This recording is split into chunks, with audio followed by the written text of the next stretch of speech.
എല്ലാ വിദ്യാർത്ഥികൾക്കും പുതിയൊരു വീഡിയോയിലേക്ക് സ്വാഗതം. ഈ വർഷത്തെ +1 ഹയർ സെക്കൻഡറി കമ്മ്യൂണിറ്റി കോട്ട പ്രവേശനത്തിനായിട്ടുള്ള അപേക്ഷ സമർപ്പിച്ചിട്ടുള്ള വിദ്യാർത്ഥികൾക്ക് അപേക്ഷ നൽകിയത് ശേഷം എങ്ങനെയാണ് അഡ്മിഷൻ ഇതിലേക്ക് ലഭിക്കുന്നത് എന്നുള്ളത് പല വിദ്യാർത്ഥികൾക്കും സംശയമായിരിക്കും. അപ്പോൾ നിലവിൽ നിങ്ങൾ സ്കൂൾ വൈസ് അപേക്ഷ സമർപ്പിച്ചിട്ടുള്ള വിദ്യാർത്ഥികളുടെ ലിസ്റ്റ് HSCAP വെബ്സൈറ്റിൽ പ്രസിദ്ധീകരിച്ചിട്ടുണ്ട്.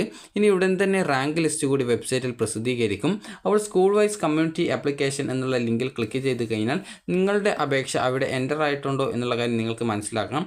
നിങ്ങളുടെ സ്കൂൾ ഏത് സ്കൂളിലാണോ നിങ്ങൾ ഈ ഒരു കമ്മ്യൂണിറ്റി കോട്ടയിലേക്കുള്ള പ്രവേശനത്തിനായിട്ടുള്ള അപേക്ഷ സമർപ്പിച്ചിട്ടുള്ളത് ആ ഒരു സ്കൂൾ നിങ്ങൾ സെലക്ട് ചെയ്യുകയും സബ്മിറ്റ് ചെയ്യുകയും ചെയ്യേണ്ടതാണ്.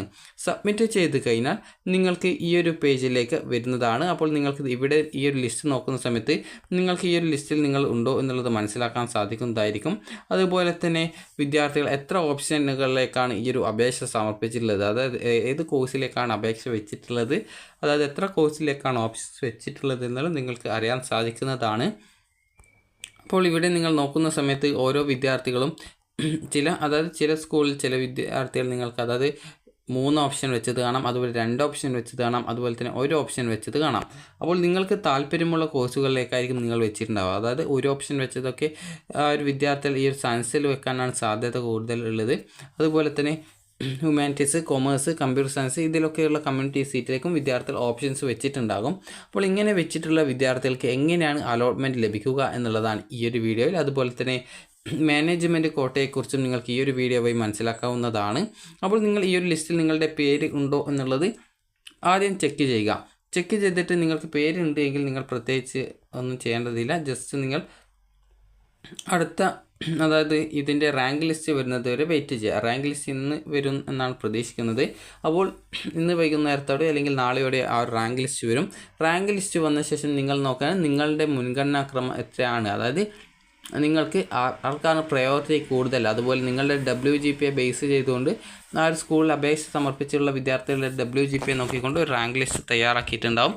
അപ്പോൾ നിങ്ങൾ എത്ര ഓപ്ഷൻസ് വെച്ചിട്ടുണ്ട്, അതുപോലെ തന്നെ നിങ്ങൾക്ക് അവിടെ അഡ്മിഷൻ തരാൻ പറ്റുമോ എന്നുള്ളത് നോക്കിയിട്ട് നിങ്ങളെ സ്കൂളിൽ നിന്നും കോൺടാക്റ്റ് ചെയ്യും. സ്കൂളിൽ നിന്ന് കോൺടാക്റ്റ് ചെയ്യുന്ന സമയത്ത് നിങ്ങൾ ചെയ്യേണ്ട പ്രധാനപ്പെട്ട കാര്യം നിങ്ങൾക്ക് ലഭിക്കുന്ന കോഴ്സ് നിങ്ങൾക്ക് താല്പര്യമുള്ളതാണോ, അതായത് നിങ്ങളോട് സ്കൂളിൽ നിന്ന് വിളിച്ച് ചോദിക്കും. അതായത് ഒരു ഉദാഹരണം പറയുകയാണെങ്കിൽ ജസ്റ്റ് ഞാൻ നിങ്ങൾക്ക് കാണിച്ചു തരാം. അതായത് ഇപ്പോൾ ഒരു സ്കൂളിൻ്റെ ഒരു റാങ്ക് ലിസ്റ്റ് വന്നു കഴിഞ്ഞാൽ നിങ്ങൾക്ക് ഇതേ രീതിയിൽ തന്നെ റാങ്ക് ലിസ്റ്റ് ചെക്ക് ചെയ്യാൻ സാധിക്കും. അപ്പോൾ റാങ്ക് ലിസ്റ്റ് ചെക്ക് ചെയ്യുന്ന സമയത്ത് അതായത്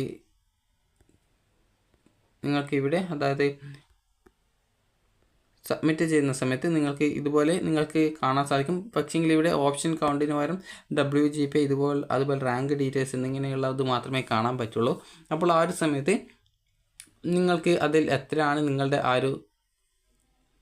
നിങ്ങളുടെ റാങ്ക് എന്നുള്ളത് മനസ്സിലാക്കാൻ പറ്റും. അപ്പോൾ റാങ്ക് ലിസ്റ്റിൻ്റെ മുൻഗണന അനുസരിച്ച് നിങ്ങളെ ആ ഒരു സ്കൂളിൽ നിന്നും വിളിക്കും. അതായത് ഇന്ന വിദ്യാർത്ഥിയല്ലേ, അപ്പോൾ നിങ്ങൾ ഈ ഒരു കമ്മ്യൂണിറ്റി കോട്ടയിൽ നിങ്ങൾക്ക് ഇത്ര റാങ്ക് ഉണ്ട്, അപ്പോൾ നിങ്ങൾക്ക് അഡ്മിഷൻ ലഭിക്കാനുള്ള സാധ്യതയുണ്ട്, അതായത് അഡ്മിഷൻ കിട്ടും. അപ്പോൾ അതുകൊണ്ട് തന്നെ നിങ്ങൾ വന്നിട്ട് അഡ്മിഷൻ നേടണം എന്ന് പറയും.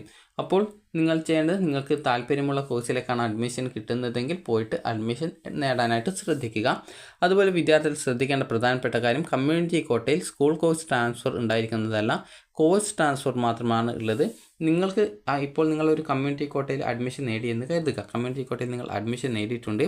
അപ്പോൾ നിങ്ങൾ അഡ്മിഷൻ നേടുന്ന സമയത്ത് നിങ്ങൾക്ക് ഒരു ഉദാഹരണത്തിന് സയൻസ് അല്ല, നിങ്ങൾക്കൊരു കൊമേഴ്സ് ആണ് കിട്ടിയതെന്ന് കരുതുക.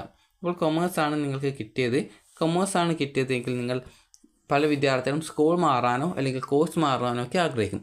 എന്നാൽ നിങ്ങൾ മനസ്സിലാക്കേണ്ടത് കമ്മ്യൂണിറ്റി കോട്ടയിൽ സ്കൂൾ മാറാനായിട്ട് സാധിക്കുന്നതല്ല.